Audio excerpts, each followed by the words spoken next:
Machilipatnam port 1 సంవత్సరంలో పూర్తి అవుతుందని ఏపీ మంత్రి కొల్లు రవీంద్ర తెలిపారు. పోర్టు కనెక్టివిటీ కోసం రోడ్ల నిర్మాణం చేయాల్సి ఉందని పేర్కొన్నారు. దాదాపు 400 కోట్లతో పోర్టు కనెక్టివిటీ రోడ్డుకు శ్రీకారం చుట్టాలని అనుకుంటున్నామని తెలిపారు. ఔటర్ రింగ్ రోడ్డుకు ప్రతిపాదన చేశామని తెలిపారు. విజయవాడ నుంచి గోశాల వరకు రోడ్డు విస్తరణ చేయాలని ఆలోచన చేస్తున్నామని చెప్పారు. కృష్ణా జిల్లాలో జాతీయ రహదారుల శాఖ అధికారులతో మంత్రి కొల్లు రవీంద్ర, మచిలీపట్నం ఎంపీ బాలశౌరి, విజయవాడ ఎంపీ కేశినేని శివనాథ్, ఎమ్మెల్యేలు గద్దె రామ్మోహన్, ఎమ్మెల్యే బోడే ప్రసాద్ సమావేశమయ్యారు. సమావేశం అనంతరం మంత్రి కొల్లు రవీంద్ర, ఎంపీ బాలశౌరి మీడియాతో మాట్లాడారు. పోర్టు కనెక్టివిటీ రోడ్డుకు ఎక్కడ ఫ్లైఓవర్, అండర్ పాస్లు ఉండాలో అధికారులు ప్రణాళికలు వేస్తున్నారని చెప్పుకొచ్చారు. మచిలీపట్నం విజయవాడ జాతీయ రహదారిని 6 లైన్లుగా విస్తరించాలని తమ ప్రభుత్వం భావిస్తోందని అన్నారు. ఇందుకోసం 2000 కోట్లు ఖర్చవుతాయని వివరించారు. పెడన, గుడివాడ ఎమ్మెల్యేలు వారి నియోజకవర్గాల్లో హైవేకు సంబంధించి కొన్ని ప్రతిపాదనలు చెప్పారని ప్రస్తావించారు. కత్తిపూడి, ఒంగోలు జాతీయ రహదారి 350 కిలోమీటర్లు ఉంటుందని వెల్లడించారు. ఈ రహదారికి తీర ప్రాంత గ్రామాలు తాళ్లపాలెం, గిలకలదిండి, కోడూరు ప్రాంతాలను కలపాలని ఎమ్మెల్యేలు చెప్పారని అన్నారు. తీర ప్రాంతాలను కలుపుతూ హైవే నిర్మాణం చేస్తే ఆయా గ్రామాల్లో కూడా అభివృద్ధి జరుగుతుందని వివరించారు. కంకిపాడు నుంచి గుడివాడ వరకు గ్రీన్ఫీల్డ్ రోడ్డు నిర్మాణానికి ప్రతిపాదన చేశామని వెల్లడించారు. ఆయా ప్రాజెక్టులు ఆలస్యం అవుతున్నాయంటే దానికి అనేక కారణాలున్నాయని పేర్కొన్నారు. ఇవి కాకుండా ఇప్పుడు 216 కూడా ఇప్పుడు 4 లైన్ చేయబోతా ఉన్నారు. డిపిఆర్ కూడా తయారు కాబోతోంది. వారికి ఎంపీ గారు మేము ఒక సజెషన్ చేశాం. ఎందుకంటే కోస్టల్లో కూడా వస్తే పోర్ట్ వస్తుంది, అలాగే పోర్ట్ ఆధారిత పరిశ్రమలు వస్తాయి. మనకి సాల్ట్ ఫ్యాక్టరీ కానీ ఆ దిగువన ఉన్నటువంటి భూమిలో కొద్దిగా ఇండస్ట్రీస్ రావడానికి అవకాశం ఉంది. కాబట్టి అలాగే టూరిజం, ఇటు మంగినపూడి బీచ్ కానీ అటు కృత్తివేణి వరకు కూడా ఉన్నటువంటి బీచెస్ కనెక్టివిటీ చేయడానికి లోసరి బ్రిడ్జ్ దగ్గర నుంచి కోడూరు ఉల్లిపాలెం బ్రిడ్జ్ వరకు కోస్ట్ అమ్మడే దగ్గర 70 కిలోమీటర్లు వస్తుంది. ఆ 70 కిలోమీటర్లు మరి ఎంపీ గారి కృషితో ముఖ్యమంత్రి గారికి కూడా చెప్పి ఆ రోడ్డు కానీ శాంక్షన్ చేసుకెళ్తే తీర ప్రాంత సమస్యలు శాశ్వతంగా పరిష్కారం అవుతాయి. మనకి ఒక కరకట్ట కింద కూడా ఉపయోగపడుతుంది. ఫ్లడ్ బండ్ కింద కూడా రేపు తుఫాన్లు వచ్చినా కూడా ఆ బండ్ కింద మనకు ఉపయోగపడటానికి అవకాశం వస్తుంది. కాబట్టి దాన్ని కూడా మనం ప్లాన్ చేయడం జరిగింది. ఇది గ్రీన్ఫీల్డ్ హైవే కింద డెవలప్ చేసుకుంటే మటుకు చాలా ఈ పరిశ్రమలు కూడా చాలా అవకాశాలు ఉన్నాయి. మచిలీపట్నం పోర్టు 1 సంవత్సరంలో రెడీ కాబోతా ఉంది, మనందరికీ తెలుసు. దానికి పోర్టు కనెక్టివిటీ రోడ్ అనేది చాలా ఇంపార్టెంట్. దాన్ని దాదాపు ఒక 400 కోట్ల రూపాయలతోటి ఈ నెలాఖరులోపు శాంక్షన్ వచ్చేస్తుంది. కొంత గ్రీన్ఫీల్డ్ రోడ్డు ఉంది, తర్వాత రైస్ మిల్లు దగ్గర దాకా, అక్కడి నుంచి అండర్ పాస్లు ఎలా రావాలి, అలాగే ఫ్లైఓవర్ ఎక్కడ రావాలి, అవన్నీ కూడా నేషనల్ హైవే వాళ్ళు మొత్తం వివరించారు. సో మనకి పోర్టు ఆపరేషన్స్ వచ్చే టయానికి దాదాపుగా ఇది కూడా వస్తే యాక్టివిటీస్కి ఎక్కడ కూడా ఇబ్బంది లేకుండా ఉంటుందనేటువంటి ఉద్దేశంతో అదొక ఇంపార్టెంట్ ఇష్యూ. ఉల్లిపాలెం, వాడపాలెం, కోడూరు, గిలకలదిండి, కిషోరమ్మటిగారు. సో ఆ రోడ్డును కానీ దీన్ని కూడా మనం కనెక్టివిటీ కానీ చేసినట్లయితే, అంటే ఇప్పుడు ఉన్నటువంటి రోడ్డుని కోస్టల్లో కొంచెం డైవర్షన్ చేసినట్లయితే అది బాగా ఉపయోగపడింది. దేశానికే ఆదర్శంగా నిలిచేలా రాష్ట్ర ప్రభుత్వం భూ యాజమాన్య వ్యవస్థను మరింత పారదర్శకంగా, రైతుల శ్రేయస్సు లక్ష్యంగా తీర్చిదిద్దుతోందని జిల్లా కలెక్టర్ డాక్టర్ జి. లక్ష్మీసా తెలిపారు. ఆధునిక సాంకేతికత అనుసంధానంతో భూమి యాజమాన్య హక్కు పత్రం, పట్టాదారు పుస్తకాలను రాజముద్రతో అందిస్తోందని చెప్పారు. భూ సంబంధ మోసాలకు అడ్డుకట్ట వేసేందుకు, గ్రామాలను భూ వివాద రహితంగా మార్చేందుకు ఈ పాసు పుస్తకాలు దోహదం చేస్తాయని, హద్దులను మార్చేయటం వంటి మోసాలు కుదరవని స్పష్టం చేశారు. మత సామరస్యానికి ప్రతీకగా నిలుస్తున్న పెండ్యాల గ్రామాన్ని మరింత ప్రగతి దిశగా నడిపించేందుకు సమిష్టిగా కృషి చేయాలన్నారు. ఎన్టీఆర్ జిల్లా కంచకచర్ల మండలం పెండ్యాలలో జరిగిన రెవెన్యూ గ్రామ సభలో collector doctor G. Lakshmisha, joint collector SA Lakkaiah, అధికారులు, స్థానిక ప్రజాప్రతినిధులతో కలిసి పాల్గొన్నారు. భూ యజమానులకు హక్కుపత్రం, పట్టాదారు పుస్తకాలను ఈకేవైసీతో అందజేశారు. ఈ సందర్భంగా కలెక్టర్ లక్ష్మీసా మాట్లాడుతూ భూ రికార్డుల డిజిటలైజేషన్, సాంకేతిక ఆధునీకరణ, డేటా ద్వారా భూ సంబంధిత వివాదాలకు చెక్ పెట్టడంతో పాటు రైతులకు వేగవంతమైన సేవలు అందనున్నాయని వివరించారు. రీసర్వే పూర్తయిన గ్రామాల్లో రైతులకు సరికొత్త పట్టాదారు పుస్తకాలు అందజేస్తున్నట్లు వెల్లడించారు. రోవర్ల వంటి ఆధునిక సాంకేతిక పరికరాలతో సర్వే జరగ్గా శాటిలైట్ టెక్నాలజీ, జియో కోడ్స్ అనుసంధానంతో రాజముద్రతో సరికొత్త పట్టాదారు పాసు పుస్తకాలను అందిస్తున్న ముఖ్యమంత్రి ప్రభుత్వానికి భూ యజమానుల తరపున ధన్యవాదాలు తెలియజేస్తున్నట్లు పేర్కొన్నారు. వరదలు వంటి విపత్తులు వచ్చినా అత్యంత ఖచ్చితత్వంతో మన భూములు, మన హద్దులు భద్రంగా ఉంటాయని వివరించారు. కొత్త ఏడాదిలో ఇంత మంచి కార్యక్రమంలో పాల్గొనడం చాలా ఆనందం కలిగిస్తోందన్నారు.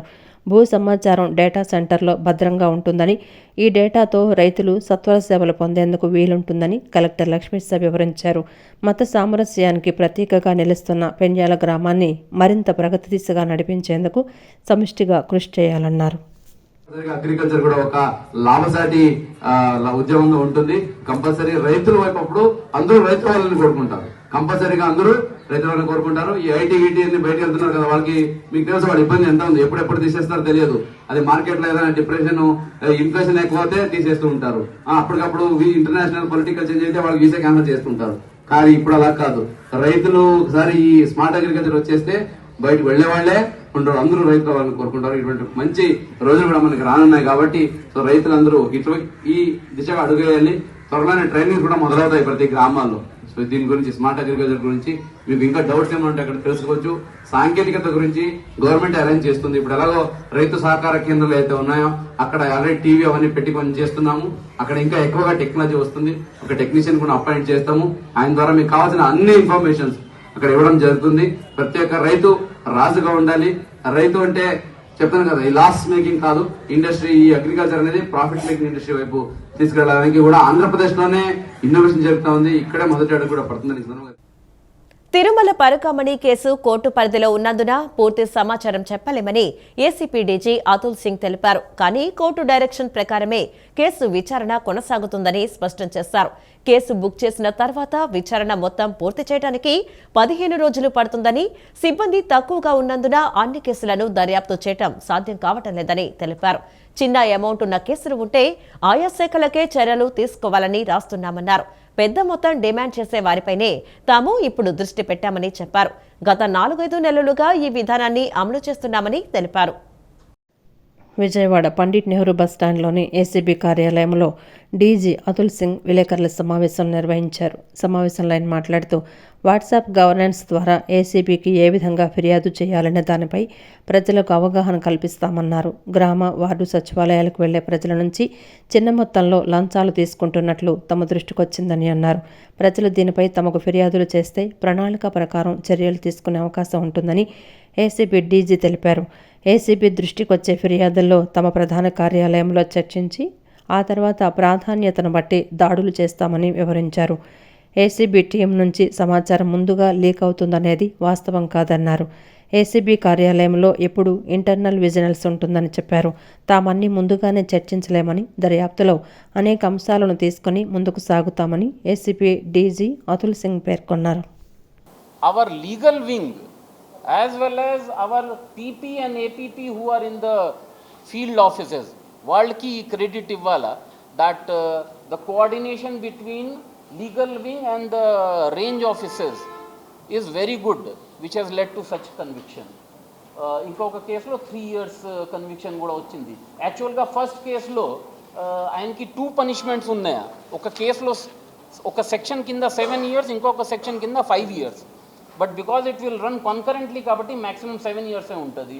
అదర్వైజ్ టోటల్ చూస్తే 12 years పనిష్మెంట్. నెక్స్ట్ ఇందాక చెప్పాము సర్ప్రైజ్ చెక్ ఎస్ఆర్ఓ ఆఫీసెస్లో we have conducted at 12 locations. అదే as a follow up to that surprise check 4 cases book చేశాము. ఇంకా రెగ్యులర్ ఎంక్వైరీ కూడా ఆర్డర్ చేశాము in 8 more cases. So just మీ ఇన్ఫర్మేషన్ కోసం రెగ్యులర్ ఎంక్వైరీ రిజిస్టర్ చేయడానికి మనకి 17A కింద పర్మిషన్ కావాలి. So without taking permission we are not registering any regular enquiry, which is a mandatory part after the PC amendment act of 2018. So ఈ ఇయర్లో we started with SRO offices. Next ఇయర్లో కూడా ఇట్లాంటి 4-5 departments from which most of the complaints are coming. Our focus will be to maintain this impact so that public grievance is reduced and the reputation of government within public is improved. కూటమి ప్రభుత్వానికి అధికారం అనేది ఒక అలంకారం కాకుండా అధికారం అనేది ప్రజలకు జవాబుదారీతనంగా పనిచేస్తుందని ప్రభుత్వ విప్ సెంట్రల్ నియోజకవర్గ ఎమ్మెల్యే బోండా ఉమామహేశ్వరరావు తెలిపారు. సీఎం చంద్రబాబు సారథ్యంలో కూటమి ప్రభుత్వం 2 కళ్లు మాదిరిగా అభివృద్ధి సంక్షేమాన్ని ప్రజలకు అందిస్తూ ముందుకు సాగుతున్నామని స్పష్టం చేశారు. నగరంలోని అజిత్ సింగ్ నగర్ సెంట్రల్ నియోజకవర్గం కార్యాలయంలో ప్రభుత్వ విప్ ఎమ్మెల్యే బోండా ఉమామహేశ్వరరావు ప్రజా దర్బార్ నిర్వహించారు. ప్రజల వద్ద నుంచి తీసుకున్న సమస్యలకు జవాబుదారీతనంగా ప్రజా దర్బార్ పనిచేయడం ద్వారా అనేకమైన వినతులు వస్తున్నాయని తెలిపారు. ఇచ్చిన ప్రతి అర్జీకి 100% పరిష్కారం చూపుతున్నామని తెలిపారు. కూటమి ప్రభుత్వానికి అధికారం అనేది ఒక అలంకారం కాకుండా అధికారం అనేది ప్రజలకు జవాబుదారీతనంగా పనిచేయటం లక్ష్యంగా పనిచేస్తోందన్నారు. కూటమి ప్రభుత్వం అధికారంలోకి వచ్చిన 18 నెలల వ్యవధిలో ముఖ్యమంత్రి సహాయ నిధికి 5 కోట్లు మంజూరు చేయటం జరిగిందన్నారు. అభివృద్ధి 300 కోట్ల రూపాయలు పనులు చేశామన్నారు. 3,000 పింఛన్ 4,000 రూపాయలు పెంచామన్నారు. తల్లికి వందనం పథకం కింద ఇంట్లో ఎంతమంది స్కూలుకు వెళ్లే పిల్లలుంటే వారందరికీ 15,000 చొప్పున తల్లుల ఖాతాల్లో జమ చేశామన్నారు. రాష్ట్రంలో సంక్షేమ పథకాలు 1,00,000 కోట్ల రూపాయలు ప్రభుత్వం ఖర్చు చేస్తోందని, కేవలం ఒక పింఛన్కే 60,000 కోట్లు ఖర్చు చేశామన్నారు. సీఎం చంద్రబాబు సారథ్యంలో కూటమి ప్రభుత్వం 2 కళ్లు మాదిరిగా అభివృద్ధి సంక్షేమాన్ని ప్రజలకు అందిస్తూ ముందుకు సాగుతున్నామని తెలిపారు. నమ్మకంతో మమ్మల్ని గెలిపించారో ఎమ్మెల్యేగా, ఆ నమ్మకాన్ని వమ్ము చేయకుండా నిరంతరం వాళ్ళకి అందుబాటులో ఉండి పనిచేయడం వల్ల రోజు రోజుకి ప్రజలు ఎక్కువ మంది కలవటానికి వస్తారు. నిత్యం ఈ ఆఫీస్లో ప్రజలకి అందుబాటులో ఉండి వాళ్ళ సమస్యల పరిష్కారం కోసం చిత్తశుద్ధితో పనిచేస్తాం. ఇప్పటికీ 3,000 పెన్షన్ 4,000 చేసాం.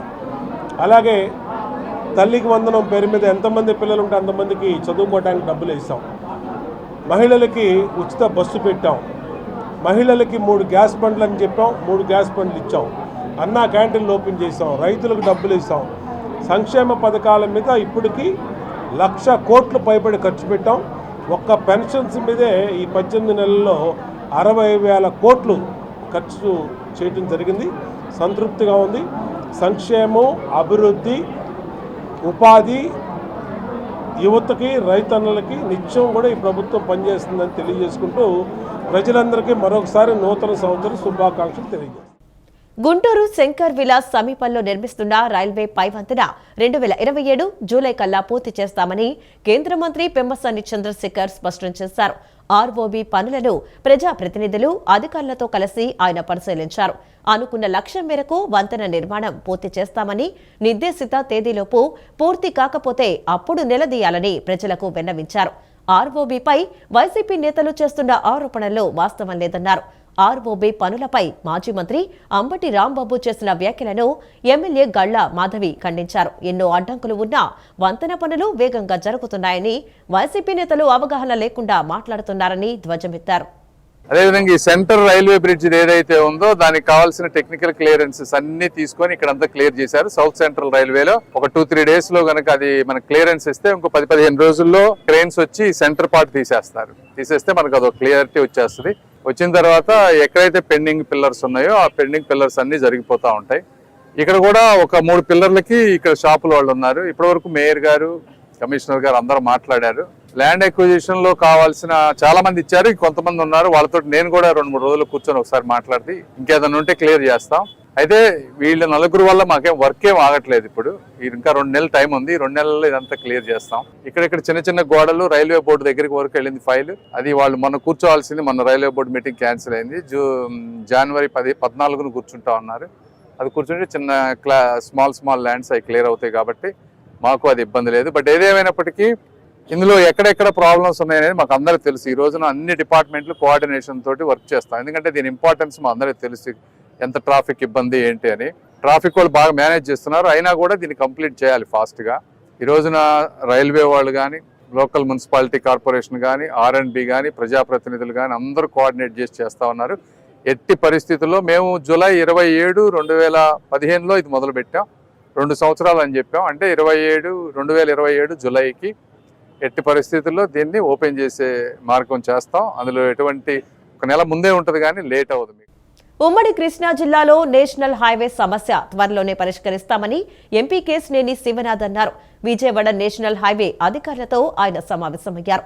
కృష్ణా జిల్లాలో రహదారుల సమస్యలను అధికారుల దృష్టికి తీసుకువెళ్లినట్లు తెలిపారు. పలు సమస్యలను అధికారుల దృష్టికి తీసుకువెళ్లమని, వాటిని పరిష్కరిస్తామని అధికారులు చెప్పారన్నారు. త్వరలో ప్రజల కష్టాలు గట్టెక్కుతాయని చెప్పారు. ఇవాళ నేషనల్ హైవే సమస్యల మీద ఉమ్మడి కృష్ణా జిల్లా ప్రజాప్రతినిధులు నేషనల్ హైవే అధికారులతో కూర్చోవడం జరిగింది. పలు సమస్యలు అధికారుల దృష్టిలో పెట్టడం జరిగింది. ఆల్రెడీ కొన్ని సమస్యలు అంత ముందు పరిష్కరించినాయి. వాటిల్లో చిన్న చిన్న ప్రాబ్లమ్స్ కూడా వారి ముందుకు తీసుకువచ్చిన వెంటనే పరిష్కరిస్తామని వారు తెలియజేయడం జరిగింది. ఈ సమావేశం చాలా ఫ్రూట్ఫుల్గా జరిగింది. తప్పకుండా నేషనల్ హైవే సమస్యలు, ఉమ్మడి కృష్ణా జిల్లాలో సమస్యలు అతి త్వరలో ప్రజల కష్టాలు గట్టెక్కుతాయని తెలియజేస్తారు. పట్టమట రైతు బజార్ అభివృద్ధికి, రైతుల అభ్యున్నతికి మాజీ శాసనసభ్యులు ఎలమంచిలి నాగేశ్వరరావు కృషి చేశారని మాజీ ఎమ్మెల్యే ఎలమంచిలి రవి తెలిపారు. ఎలమంచిలి నాగేశ్వరరావు భౌతికంగా దూరమై 21 సంవత్సరాలు అయినా రైతు బజార్లోని ముఠా మేస్త్రీలు, రైతులు, ఆయన అభిమానులు ప్రతి ఏటా క్రమం తప్పకుండా వర్ధంతి కార్యక్రమాన్ని నిర్వహిస్తున్నారని చెప్పారు.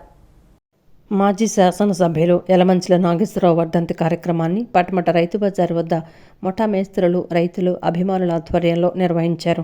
ఈ కార్యక్రమానికి మాజీ ఎమ్మెల్యే యలమంచిల రవి ముఖ్య అతిథిగా విచ్చేశారు.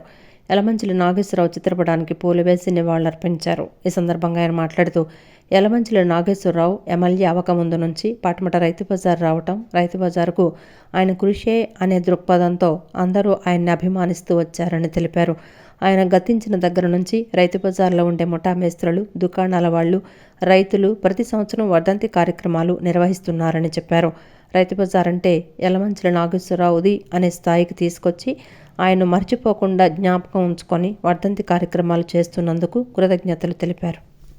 నాగేశ్వరరావు ఎమ్మెల్యే అవ్వక ముందు నుంచి ఇది రైతు బజార్ రావటం, ఈ రైతు బజార్కి ఆయన ఇదే అనే దృక్పథంతో అందరూ ఇక్కడ ఈ రైతు బజారు దగ్గర ఈ 21 సంవత్సరాల్లో గతించిన దగ్గర నుంచి 21 సంవత్సరాల్లో ఇప్పుడు వరకు ఏ రోజు ఇక్కడ ఎటువంటి ఇది ఉండగానే దీన్ని మానకుండా, మర్చిపోకుండా ఇక్కడ ఈ ముఠా మేస్త్రులు అవనివ్వండి, షాప్లో ఉండేవాళ్ళు అవనివ్వండి, అందరూ కలిసే ఒక తాటి మీద ఇక్కడ లోపల రైతులు అందరూ ఇక్కడ ఈ కార్యక్రమం ప్రతి సంవత్సరం జరుపుకుంటూ వస్తున్నారు. అందరూ దాదాపు నేను మధ్యలో ఒకసారి 2 సార్లు ఏమన్నా అటెండ్ అవ్వలేకపోయానేమో, కానీ ప్రతి సంవత్సరం నేను కూడా దీనికి అటెండ్ అవుతా. ఈ కార్యక్రమం అంటే ఇది విజయవాడలో ఉండి ఎక్కడన్నా ఉండి ఇక్కడ ఈ రైతు బజారు అంటే యలమంచిలి నాగేశ్వరరావుది అనే స్థాయికి తీసుకొచ్చి నాగేశ్వరరావుని మర్చిపోనివ్వకుండా ఇంతకాలం ఇంకా జ్ఞాపకం ఉంచుకొని వాళ్ళందరూ ఈ విధంగా ముందుకి నడుస్తున్నందుకు అందరికీ నా కృతజ్ఞతలు తెలియజేసుకుంటున్నాను. ఆయన ఉండే రోజులు వేరు, ఇవాళ రోజులు వేరు. మేము రోడ్లు కానీ బజార్లు కానీ మేము వెనక మా స్థలాలు వెనక జరిగితే దాంట్లో కొట్లు కానీ చెప్పేసి గీతలు గీసి అందరు పెద్దలందరూ వచ్చి నిలబడిస్తున్నారు. బజారుకు వదిలిన స్థలాలు కూడా కొట్లకు ఇచ్చేస్తున్నారు. బజారు కోసం వదిలితే చక్కగా బజారు క్లియర్ చేయాలి, కానీ హై స్కూల్ వెనకాల మొత్తం 4 గజాలు మేము వెనక జరిగాము. ఆ రోజుల్లో వాళ్ళు ఇష్టం వచ్చినట్టు గీతలు గీసి ఇక్కడ పెట్టుకో అక్కడ పెట్టుకో అని చెప్తున్నారు. అదేమంటే ఒక పైనుంచి ఆర్డర్స్ వచ్చినాయి, ఇది వచ్చినాయి, అన్ని సొల్లు కబుర్లు చెప్తున్నారు అందరూ. కాబట్టి ఎక్కడి నుంచైనా అంత మటుకు చేసి పద్ధతిగా చేసి ఈరోజు యలమంచిలి నాగేశ్వరరావు గారి 21వ వర్ధంతి సందర్భంగా ఆయన స్మరించుకుంటూ అందరూ కూడా ఆయన అమ్మాలందరూ ఇక్కడ రైతు బజార్ దగ్గర జరిగిన సభలో పాల్గొన్నారు. ఈ 21వ వర్ధంతి సందర్భంగా పేదలందరికీ కూడా పళ్ళు ఫలాలు ఇస్తూ ఈ రైతు బజారు అభ్యున్నతికి ఆయన ఎంతో కృషి చేశారు. ఆయన ఆశయ సాధనని యలమంచిలి రవి గారు ముందుకు తీసుకెళ్తున్నారు. ఆయన అడుగుజాడలో మేము కూడా ఉంటామని ఈ సభగా చెప్తున్నాం. విజయవాడ అభివృద్ధిలో ముస్లిం సామాజిక వర్గం ముఖ్య భూమిక పోషించిందని విజయవాడ ఎంపీ కేశినేని శివనాథ్ అన్నారు. విజయవాడ అభివృద్ధికి ఆటోమొబైల్ ఇండస్ట్రీ ఏ విధంగా దోహదపడిందో ఆ రంగంలో ఎక్కువగా ఉన్న ముస్లిం సామాజిక వర్గం కూడా విజయవాడ అభివృద్ధికి దోహదం చేస్తుందని పేర్కొన్నారు. విజయవాడ లబ్బిపేటలోని డాక్టర్ వైవీరావు హాస్పిటల్ రోడ్లో జమాఅతే అహ్లే హదీస్ ఆధ్వర్యంలో పునర్నిర్మాణం జరిగిన మసీద్ ఏ తౌహీద్లో తొలి నమాజు, దువా, ప్రత్యేక ప్రార్థనా కార్యక్రమం నేడు జరిగింది. ఈ కార్యక్రమానికి ముఖ్య అతిథులుగా ఎంపీ కేశినేని శివనాథ్, ఎమ్మెల్యే గద్దె రామ్మోహన్ హాజరయ్యారు. వీరికి జమాఅతే అహ్లే హదీస్ అధ్యక్షుడు నజీర్ అహ్మద్, రాష్ట్ర ఉర్దూ అకాడమీ చైర్మన్ ఫరూక్ షిబ్లీతో పాటు మత పెద్దలు స్వాగతం పలికారు. 4 అంతస్తుల మసీద్ భవనాన్ని ఎంపీ కేశినేని శివనాథ్, ఎమ్మెల్యే గద్దె రామ్మోహన్ పరిశీలించారు. అనంతరం మౌలానా హఫీజ్ అబ్దుల్ వాహిద్ మాదానీను ఎంపీ కేశినేని, ఎమ్మెల్యే గద్దె రామ్మోహన్ శాలువాతో ఘనంగా సత్కరించారు. ఈ సందర్భంగా ఎంపీ కేశినేని శివనాథ్ మాట్లాడుతూ, ఇంత అందమైన మసీదును నిర్మించిన కమిటీ సభ్యులు, నిర్మాణానికి సహకరించిన దాతలకు అభినందనలు తెలిపారు. మసీద్ భవనంలోని 4వ అంతస్తును స్కిల్ డెవలప్మెంట్ సెంటర్కు కేటాయించడంపై హర్షం వ్యక్తం చేశారు. స్కిల్ డెవలప్మెంట్ సెంటర్ అభివృద్ధి కోసం మసీద్ కమిటీ సభ్యులకు తన సహాయ సహకారాలు అందిస్తానని తెలిపారు. ఇవాళ ఇంత త్వరగా ఒక చక్కటి మసీదు 4 ఫ్లోర్లు రావడం చాలా ఆనందంగా ఉంది. ఇందాక మీరు చెప్పిన మాట చాలా బాగుంది. తప్పకుండా అందరూ మసీదుని సందర్శించాలి. కుల మతాలకి అద్వైతంగా వచ్చి ఇక్కడ జరిగే కార్యక్రమాలు చూడాలి. మనందరం ఒకటి. నా చిన్నప్పుడు ఈ ప్రాంతం అంతా మొఘల్ రాజ్పురం, దీని పేరు మొఘల్ రాజ్పురం. అంటే ఇది మొఘల్ రాజులు ఉండే పురం. ఇటువంటి ప్రదేశంలో అందరం కూడా చక్కగా ఈ నగరాభివృద్ధిలో అందరం కృషి చేశాం. మీరు ఇక్కడే కాదు, మొన్న కూడా చూసి ఆటో నగర్లో కూడా చాలా బ్రహ్మాండమైన మసీదు కట్టారు.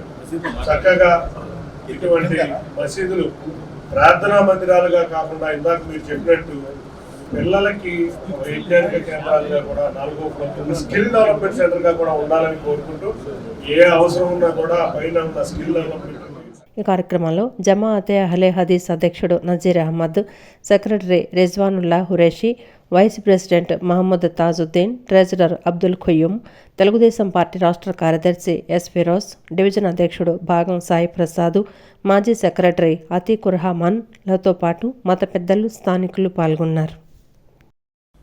డిప్యూటీ సీఎం పవన్ కళ్యాణ్ ఆదేశాలతో నియోజకవర్గంలో పల్లె పండుగ 2.0 అభివృద్ధి పనులకు శ్రీకారం చుట్టినట్లు అవనిగడ్డ నియోజకవర్గం ఎమ్మెల్యే మండలి బుద్ధప్రసాద్ తెలిపారు. పంచాయతీరాజ్, గ్రామీణ అభివృద్ధి శాఖ మంత్రిగా రాష్ట్ర ఉప ముఖ్యమంత్రి కొణిదెల పవన్ కళ్యాణ్ గ్రామ సీమల అభ్యున్నతికి కృషి చేస్తున్నట్లు తెలిపారు. పవన్ కళ్యాణ్ ప్రత్యేక శ్రద్ధతో రాష్ట్రానికి విడుదల అయిన సాస్కీ నిధుల నుంచి నియోజకవర్గానికి మంజూరు చేసిన 14.57 కోట్లతో మరో 6 తారు రోడ్లు నిర్మిస్తున్నట్లు తెలిపారు. కృష్ణా జిల్లా చల్లపల్లి మండలం లక్ష్మీపురం పంచాయతీ రామానగరంలో ఆర్ఎన్బి రోడ్డు వద్ద నుంచి జాతీయ రహదారి 216 వరకు కనెక్టివిటీ కోసం నూతన తార్ రోడ్డు నిర్మాణ పనులకు అవనిగడ్డ నియోజకవర్గ ఎమ్మెల్యే మండలి బుద్ధప్రసాద్ భూమి పూజ చేసి ప్రారంభించారు. పల్లె పండుగ 2.0 కార్యక్రమం ద్వారా ఉపాధి పథకం నిధులు 45 లక్షలతో ఈ రోడ్డు నిర్మాణం చేపట్టారు. ఈ సందర్భంగా ఎమ్మెల్యే మాట్లాడుతూ, గ్రామాల్లో మౌలిక సౌకర్యాలు కల్పించి పూర్వపు ఔన్నత్యం కల్పించేందుకు పవన్ కళ్యాణ్ తన శాఖ ద్వారా తగిన నిధులు కేటాయిస్తున్నారని తెలిపారు. పల్లె పండుగ మొదటి విడతలో పవన్ కళ్యాణ్ సహకారంతో ఉపాధి పథకం నిధులు 31 కోట్లతో నియోజకవర్గంలో 50 కిలోమీటర్ల సీసీ రోడ్లు నిర్మించినట్లు తెలిపారు. తాజాగా చేపట్టిన పల్లె పండుగ 2 కార్యక్రమం ద్వారా ఉపాధి పథకం నిధులు 1,90,00,000తో 6 తారు రోడ్లు నిర్మిస్తున్నట్లు ఎమ్మెల్యే తెలిపారు. వైసీపీ ప్రభుత్వం ప్రధాన రహదారుల నిర్మాణం విస్మరించిన నిర్లక్ష్య ఫలితంగా ధ్వంసమైన అన్ని రహదారులను కూటమి ప్రభుత్వంలో అభివృద్ధి చేస్తున్నట్లు తెలిపారు. ట్యాస్కీలో 14,50,00,000 రూపాయలతో కొన్ని రోడ్లు మంజూరు చేసింది. మరికొన్ని రోడ్లు త్వరలోనే మంజూరు చేస్తామని చెప్పి పవన్ కళ్యాణ్ గారు హామీ ఇచ్చారు. అంటే ఒక్కొక్కటిగా రోడ్లు సమస్యలు కూడా తప్పనిసరిగా పరిష్కారం చేసి మళ్ళా పూర్వపు ఔన్నత్యాన్ని తీసుకురావడానికి ప్రయత్నం చేస్తున్నాయి. పురోగతి ఉండదు ఆ ప్రాంతానికి. చాలా గ్రామాలకి వాళ్ళ మౌలిక సదుపాయాలు లేకుండా పోవటం, ప్రజలు నానా ఇబ్బందులు పడుతున్న పరిస్థితి. ఆ పరిస్థితులు దృష్టిలో పెట్టుకుని రాష్ట్ర ఆర్థిక పరిస్థితి కొంచెం ఇబ్బందికరంగా ఉన్నప్పటికీ కూడా ఒక్కొక్కటి కూడా పరిష్కారం చేసుకుంటూ వస్తున్నాం. ఆ రకంగా వాళ్ళ గ్రామాలకి మంచి రోజులు రావాలని చెప్పి ప్రతి సంవత్సరంలో ఇవన్నీ కూడా పూర్తి కావాలని చెప్పి కూడా నేను కోరుకుంటున్నాను. అందరికీ కూడా నూతన సంవత్సర శుభాకాంక్షలు. ఈ నూతన సంవత్సరం మొదట్లో ఈ కార్యక్రమం ప్రారంభించడం చాలా ఆనందదాయకం. కూటమి ప్రభుత్వం నూతన సంవత్సరంలోనూ విద్యుత్పై పాత అబద్దాలనే మళ్లీ వల్లెవేస్తోందని సిపిఎం రాష్ట్ర కార్యదర్శి వర్గ సభ్యులు సిహెచ్ బాబురావు అన్నారు. ట్రూ డౌన్ ప్రచారం పచ్చి మోసమని అన్నారు. విద్యుత్ నియంత్రణ మండలి తిరస్కరించిన 8,274 కోట్ల రూపాయల ట్రూ అప్ తప్పుడు ప్రతిపాదనలపై ప్రభుత్వం సమాధానం చెప్పాలన్నారు. ప్రభుత్వం ప్రచార ఆర్భాటం ఆపాలని, సర్దుబాటు ఛార్జీలు రద్దు చేయాలని కోరారు. విద్యుత్ భారాలపై బహిరంగ చర్చకు సిపిఎం సిద్ధమన్నారు. విద్యుత్ భారాలు, స్మార్ట్ మీటర్లపై తమ పోరాటం కొనసాగిస్తామన్నారు. గవర్నర్పేటలోని శ్రీశ్రీ భవనంలో సిపిఎం రాష్ట్ర కార్యవర్గ సభ్యులు సిహెచ్ బాబురావు, రాష్ట్ర కమిటీ సభ్యులు దొనిపొడి కాశీనాథ్ విలేకరుల సమావేశం నిర్వహించారు. సమావేశంలో వారు మాట్లాడుతూ 2019-24 సంవత్సరాలలో వినియోగించుకున్న విద్యుత్పై అదనంగా 12,771 కోట్ల రూపాయల ట్రోప్ భారం ప్రతిపాదిస్తూ ప్రభుత్వం తరపున పంపిణీ సంస్థలు నియంత్రణ మండలికి ప్రతిపాదనలు పంపాయని, అందులో 8,274 కోట్ల రూపాయలు తప్పుడు లెక్కలని, వాటిని మండలి తిరస్కరించిందన్నారు. 4,497 కోట్ల రూపాయలు ట్రోప్ ఛార్జీలు వసూలు చేయాలని మండలి ఆదేశాలిచ్చిందన్నారు.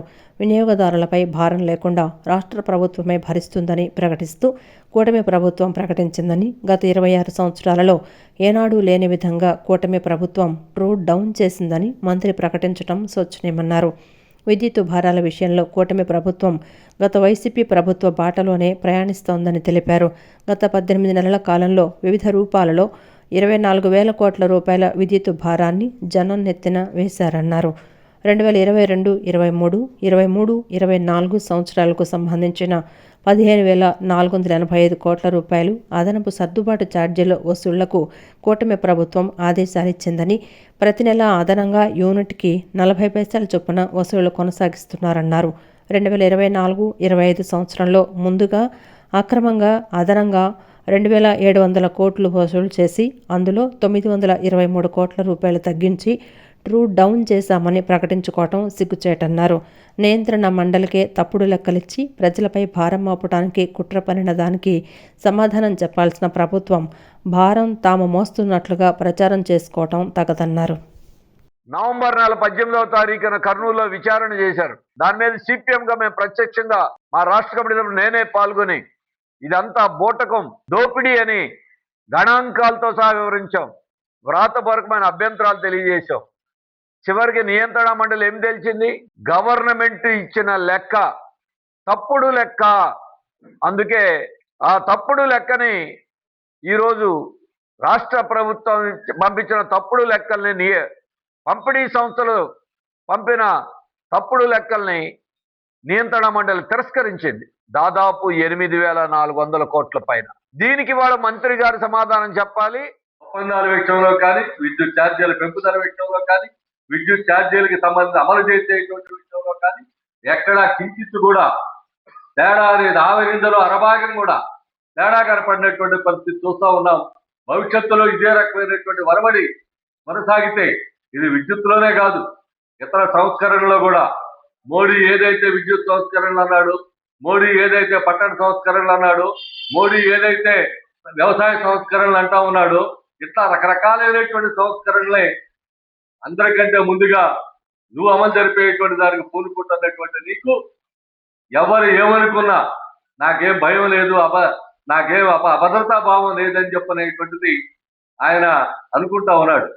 ఇది కరెక్ట్ కాదని చెప్పనేటువంటిది మేము చెప్పలేదు. రాష్ట్ర ప్రభుత్వం కొత్తగా బీసీ రక్షణ చట్టం తీసుకురావటాన్ని స్వాగతిస్తున్నాం, అభినందిస్తున్నామని ఏపీసీసీ ఉపాధ్యక్షులు కొలనుకొండ శివాజీ తెలిపారు. బీసీలను 2 రకాలుగా చూడాలని, జనాధిక్యత ఎక్కువగా ఉన్న కులాలను ఒకటి, జనాధిక్యత లేని కులాలను ఒక రకంగా చూడాలన్నారు. ఎంపీసీలకు ప్రధానంగా ఇందులో రక్షణ ఉండాలన్నారు. సంఖ్యాబలం తక్కువగా ఉంది, అభివృద్ధిలో ఆమడ దూరంలో ఉన్నారు, చట్టసభల్లో ప్రాతినిధ్యం లేదు, స్థానిక సంస్థల ఎన్నికల్లో కూడా వీరికి ప్రాతినిధ్యం ఉండటం లేదన్నారు. ఎస్సీ ఎస్టీ చట్టం దుర్వినియోగం అవుతుందని ఆరోపణలు వస్తున్న నేపథ్యంలో మెజారిటీ సమాజానికి ఇబ్బంది లేకుండా ఈ రక్షణ చట్టాన్ని రూపొందించాలని ప్రభుత్వానికి మనవి చేశారు. ప్రభుత్వం దగ్గర ఒక స్పష్టమైన ప్రణాళిక ఉండే విధంగా మొత్తం పథకాలు కాకుండా, మొత్తం పథకాలలో బీసీలకు ఎంత ఇచ్చామని చెప్పకుండా బీసీల కోసం ప్రత్యేకంగా మీరు ఏమి ఇచ్చారో ప్రాథమిక నుంచి, సెకండరీ నుంచి, మాధ్యమిక నుంచి, పీజీ వరకు మా హాస్టల్స్, మా స్టైఫండ్, మా అడ్మిషన్ తక్కువ ఫీజులతోనే వార్షిక ఫీజులు ఉండేదానికోసం, ఉన్నత విద్యా చదువులు చదవటం కోసం బ్రహ్మాండంగా మమ్మల్ని అందరినీ పైకి తీసుకొని వచ్చే విధంగా ఈ ప్రభుత్వ చర్యలు ఉండాలి. లేకపోతే పెద్ద ఎత్తున మేము ఉద్యమించాల్సిన అవసరం ఉంది. తక్షణమే ఈ ప్రభుత్వం 2 రకాల పనులు చేయాల్సిన అవసరం ఉంది. బీసీ రక్షణ చట్టంతో పాటు బీసీలకి స్థానిక సంస్థల్లో రిజర్వేషన్లు పెంచేదానికోసం కూడా గట్టిగా ప్రయత్నం చేయాలని చెప్పి ఈ ప్రభుత్వాన్ని కాంగ్రెస్ పార్టీ డిమాండ్ చేస్తారు. కార్లు నడుపుకుంటూ జీవనోపాధి పొందుతున్న వారిని ఒక తాటిపైకి తీసుకొచ్చి యూనియన్ను ఏర్పాటు చేయడం అభినందనీయమని టీడీపీ యువ నాయకుడు ఎమ్మెల్యే బోడే ప్రసాద్ తనయుడు బోడే వెంకట్రామ్ అన్నారు. 50 మంది సభ్యులతో ఏర్పాటైన ఈ యూనియన్ ఎంతో పురోగవృద్ధి సాధించిందని, సభ్యులందరూ ఆర్థికంగా అభివృద్ధి చెందాలని ఆకాంక్షించారు. విజయవాడ ఆటో నగర్ బస్టాండ్ సమీపంలో సనత్ నగర్ రోడ్డు కృష్ణానగర్లో కేహెచ్ఎంసీ కారు ట్రావెల్స్ యూనియన్ కార్యాలయాన్ని ఏర్పాటు చేశారు. ఈ కార్యాలయాన్ని టీడీపీ యువ నాయకుడు ఎమ్మెల్యే బోడే ప్రసాద్ తనయుడు బోడే వెంకట్రామ్, ఆటోనగర్ ఐలా మాజీ చైర్మన్ శంకరదుర్గా ప్రసాద్ రిబ్బన్ కట్ చేసి ప్రారంభించారు. అనంతరం నూతన సంవత్సరం కేక్ కట్ చేశారు. అనంతరం బోడే వెంకట్రామ్, శంకరదుర్గా ప్రసాద్ను యూనియన్ అధ్యక్షులు ఆసిఫ్ పాషా శాల్వా కప్పి సత్కరించారు. ఈ సందర్భంగా బోడే వెంకట్రామ్ మాట్లాడుతూ కార్లు కిరాయికి తిప్పుతూ జీవనోపాధి పొందుతున్న వారంతా కలిసి ఒక యూనియన్గా ఏర్పడటం అభినందనీయమన్నారు. సంఘం మంచి పురోభివృద్ధి చెందాలని, యూనియన్ సభ్యులు ప్రజలకు మంచి సేవలు అందించాలని ఆకాంక్షించారు. యూనియన్కు తమ పూర్తి సహాయ సహకారాలు ఉంటాయన్నారు. ఎటువంటి ఇబ్బంది కలిగినా సహాయం కావాలన్నా తమను సంప్రదించాలని కోరారు. ఒక చక్కటి ఆలోచన చేసి ట్రావెల్స్ వాళ్ళందరూ కలిసి ఒక యూనియన్ లాగా ఏదైతే ఒక మంచి ఆలోచన చేసి ప్రారంభించారో ఈ ఆలోచన మంచిగా పురోగతి చెందాలని, రానున్న రోజుల్లో ఈ యూనియన్ చాలా పెద్దదిగా తయారవ్వాలని, మరి ఇప్పుడు సుమారు 50 మంది సభ్యులతో ఈ కమిటీ ఏదైతే ఫామ్ అయిందో మరి ఆ కమిటీకి అధ్యక్షునిగా శ్రీ పాషా గారు, మరి అలాగే ఇంకా సభ్యులు రామ్మూర్తి గారు, అలాగే దుర్గారావు గారు, ఫనీ గారు, ఇలాగ ఆరిఫ్ గారు, ఇంకా మిగిలిన కమిటీ సభ్యులందరికీ కూడా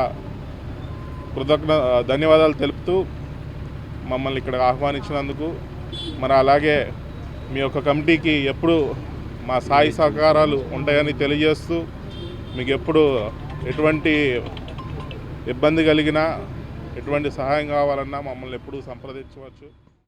అనంతరం ఆటోనగర్ ఐలా మాజీ చైర్మన్ శంకరదుర్గా ప్రసాద్ మాట్లాడుతూ కేహెచ్ఎంసీ కారు యూనియన్ ఏర్పాటు చేయడం అభినందనీయమన్నారు.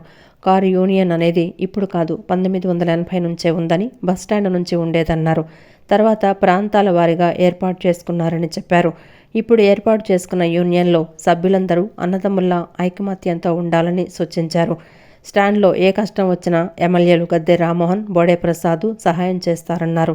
సభ్యులందరికీ బీమా సదుపాయం కల్పించడం జరుగుతుందని, డ్రైవర్లు కూడా నిజాయితీగా నిబద్ధతతో ఎంతో జాగ్రత్తగా కార్లు నడపాలన్నారు. ఈ మీ జనం కోసమే మనం ఉన్నాం. అట్లాగే మరి నారా చంద్రబాబు నాయుడు గారు ప్రతి ఇంటి నుంచి కూడా ఒక పారిశ్రామికవేత్తను తయారు చేస్తానన్నారు. అట్లాగే మీరు కూడా ప్రతి మనిషి కూడా 30 నుంచి 40 వేలు సంపాదించుకొని ఆర్థిక స్థితికి పెతకాలంటే ఇప్పుడు చిన్న కార్లు కొంతమందికి క్యాష్ ట్రేడ్గా ఇస్తున్నారు. అటువంటి వాటిలో కూడా మీరు పెట్టుకుంటే మేము పార్టీ తరఫు నుంచి, మేము టీడీపీ తరఫు నుంచి చెప్పించి ఆ కార్లు కూడా మీ అందరికి వచ్చేట్టు ఏర్పాటు చేస్తాం. ఎందుకంటే ఎస్సీ ఎస్టీలకి బీసీ మైనారిటీస్ కొంతమందికి కొన్ని వెసులుబాట్లు కల్పించారు. అందులో హక్కు ఉంది మీకు. ఆ హక్కుని మా పార్టీ ద్వారా, మీ టీడీపీ పార్టీ ద్వారా మేము అన్నీ కవర్ చేస్తాము. మీరు రండి. ఇక ఏ ఇబ్బంది ఉన్నా సరే రామ్మోహన్ రావు కానీ బోడే ప్రసాద్ గారు ఎందుకంటే ఈ ఏరియా ఆయన కాబట్టి మీరు కలవండి, ఏ కష్టసుఖాలను చెప్పుకోండి, అంతేగాని మీరు తగదరపడబాకండి. అనంతరం కేహెచ్ఎంసీ కారు ట్రావెల్స్ యూనియన్ అధ్యక్షులు ఆసిఫ్ పాషా మాట్లాడుతూ కార్ల వారందరినీ ఒకే తాటిపైకి తీసుకొచ్చి 3 నియోజకవర్గాల్లో ఉన్న కార్మికులను కలిపి సంఘం ఏర్పాటు చేశామన్నారు. ప్రతి కారుకు ముందు వెనుక లోగోతో కూడిన స్టిక్కర్ను అతికిస్తామని తెలిపారు. డ్రైవర్లకు బార్ కోడ్లతో కూడిన గుర్తింపు కార్డులు ఇస్తామని, అందులో వారికి సంబంధించిన పూర్తి వివరాలు ఉంటాయన్నారు. మచిలీపట్నంలో కూడా ఒక కార్యాలయాన్ని ఏర్పాటు చేసి త్వరలో మంత్రి చేతుల మీదుగా ప్రారంభిస్తామని తెలిపారు. బెంచ్ సర్కిల్ నుంచి మచిలీపట్నం వరకు ఇస్తున్నామండి. మచిలీపట్నం నుంచి ఫర్దర్గా ప్రజల యొక్క శ్రేయస్సు కోరి ఇంకేదైనా ఫర్దర్గా ఏదైనా రూట్ ఉంటే మేము రిజిస్ట్రేషన్ అయితే ఆంధ్రప్రదేశ్ మొత్తానికి చేయించాం. ఫర్దర్గా ఏదైనా రూట్లో ఏదైనా ప్రజలు ఇబ్బంది పడుతున్నారంటే ఆ యొక్క ఏరియాలో మేము ఏంటనేది చూసి అక్కడ మళ్ళీ బండి పెడితే మంచిదా చెడా అనేది ఆలోచించి అది కూడా ముందుకు తీసుకెళ్తాం. అక్కడ స్థానికుల ద్వారానే ముందుకు తీసుకెళ్తామని చెప్పి కోరుకుంటూ ఈ యొక్క ఆంధ్రప్రదేశ్ మొత్తం మీద రిజిస్ట్రేషన్ అయి ఉంది కాబట్టి మేము ఎక్కడి నుంచి ఎక్కడికైనా వెళ్తానికి అవకాశాలు ఉన్నాయి. ఆ అవకాశాన్ని మనం అక్కడ స్థానికుల ద్వారానే దాన్ని భర్తీ చేసి ప్రజలు ఎప్పుడు కూడా ఇబ్బంది పడకూడదనే ఆలోచనతోటి ఈ యొక్క అసోసియేషన్ నడుపుతామని చెప్పి. కృష్ణా జిల్లా బాపుపాడు మండలం వీరవల్లిలో తెలుగుదేశం పార్టీ ఆధ్వర్యంలో నూతన సంవత్సరం వేడుకలు ఘనంగా నిర్వహించారు. టీడీపీ కార్యకర్తలందరూ సమిష్టిగా ఉంటూ రాబోయే స్థానిక సంస్థల ఎన్నికల్లోనూ గెలుపే లక్ష్యంగా పనిచేయాలని కోరారు. కృష్ణా జిల్లా బాపులపాడు మండలం వీరవల్లిలో తెలుగుదేశం పార్టీ ఆధ్వర్యంలో నూతన సంవత్సర వేడుకలు ఘనంగా నిర్వహించారు. గ్రామ తెలుగుదేశం పార్టీ ఆధ్వర్యంలో సీనియర్ నాయకులు లంకాబాబు, సురేంద్ర మోహన్ బెనర్జీ ఇంటి ఆవరణలో ఏర్పాటు చేసిన కొత్త సంవత్సర వేడుకల కార్యక్రమాన్ని గ్రామంలోని టీడీపీ నాయకులు, కార్యకర్తలు పెద్ద సంఖ్యలో పాల్గొన్నారు. నాయకులు, కార్యకర్తలు కలిసి ఉత్సాహంగా కేక్ను కట్ చేసి శుభాకాంక్షలు తెలుపుకున్నారు. అనంతరం హనుమాన్ షుగర్స్ మాజీ చైర్మన్ గుండపనేని ఉమావరప్రసాద్ మాట్లాడుతూ గ్రామంలోని టీడీపీ కార్యకర్తలందరూ సమిష్టిగా ఉంటూ రాబో స్థానిక సంస్థల ఎన్నికలలో గెలిపే లక్ష్యంగా పనిచేయాలని కోరారు. అనంతరం ఎంపీటీసీ సభ్యులు, గ్రామ పార్టీ అధ్యక్షులు అమృతపల్లి సూర్యనారాయణ మాట్లాడుతూ గ్రామంలోని కార్యకర్తలందరూ ప్రతి 3 నెలలకు ఒకసారి ఈ విధంగా కలుసుకొని గ్రామంలో పార్టీ బలోపేతానికి ప్రభుత్వం అందించే సంక్షేమ పథకాల అమలు తీరును గురించి చర్చించి అర్హులైన ప్రతి ఒక్క టీడీపీ కార్యకర్తకు న్యాయం చేయాలని కోరారు. అనంతరం జిల్లా తెలుగు యువత కార్యదర్శి మండాది రవీంద్ర మాట్లాడుతూ గౌరవ శాసనసభ్యులు యార్లగడ్డ వెంకటరావు నియోజకవర్గంలోని అన్ని గ్రామాలలో యువతను బలోపేతం చేయటమే లక్ష్యంగా యువతకు ఉద్యోగ మరియు ఉపాధి అవకాశాలు కల్పించడమే ధ్యేయంగా పనిచేస్తున్నారని, 2024కి ముందు రాష్ట్రం ఎలా ఉందో, ఇప్పుడు కూటమి ప్రభుత్వ పాలనలో ఎలా ఉందో గమనించాలని కోరారు. అనంతరం ఉప సర్పంచ్ లంకా అజయ్ మాట్లాడుతూ కార్యకర్తలందరూ కలిసి పనిచేయాలని, కొంతమంది కార్యకర్తలు నిరుత్సాహంగా ఉన్నారని, అటువంటి వారు కూడా పార్టీ కార్యక్రమాలలో పాల్గొని పార్టీని బలోపేతం చేయాలని కోరారు. కార్యక్రమంలో లంకా బాబు, సురేంద్ర మోహన్ బెనర్జీ, పిఎస్సిఎస్ అధ్యక్షులు కలపాల నాని, నీటి సంఘం అధ్యక్షులు వడ్లపూడి రమేష్, నళిని కాంత్, బొగ్గా శివ, ఇతర టీడీపీ నాయకులు పెద్ద ఎత్తున తెలుగు యువత కార్యకర్తలు పాల్గొన్నారు. పార్టీ లేకపోతే మన ఎవడో కూడా గుర్తుపెట్టుకోడు, మన ఎవడో కూడా లెక్కలో చేయడు. కాబట్టి ఏంటంటే నాయకులు కానీ చిన్న చిన్న కేడర్ కానీ అందరూ కూడా వారి వ్యక్తిగత సమస్యలు కానీ దీర్ఘకాలిక సమస్యలు కానీ ఏమన్నా వారు దృష్టి తీసుకొచ్చి ఎమ్మెల్యే గారి ఆఫీస్కి వెళ్ళి ఎమ్మెల్యే గారి ఆఫీస్లో పరిశీలించడానికి కూడా చాలా అవకాశం ఉంటుంది. ఎవరి వారి ఇంట్లో కూర్చుని ఆ సమస్యలు మా ఎవరు తీర్చలేదన్నా, పరిష్కరించలేదన్నా అది పెద్దగా ఇబ్బందికరంగా ఉంటుంది. రెండులో వేరే గ్రామం అని చెప్పి ఆశిస్తూ అందరూ పనిచేయాలని చెప్పి సెలవు తీసుకుంటాం.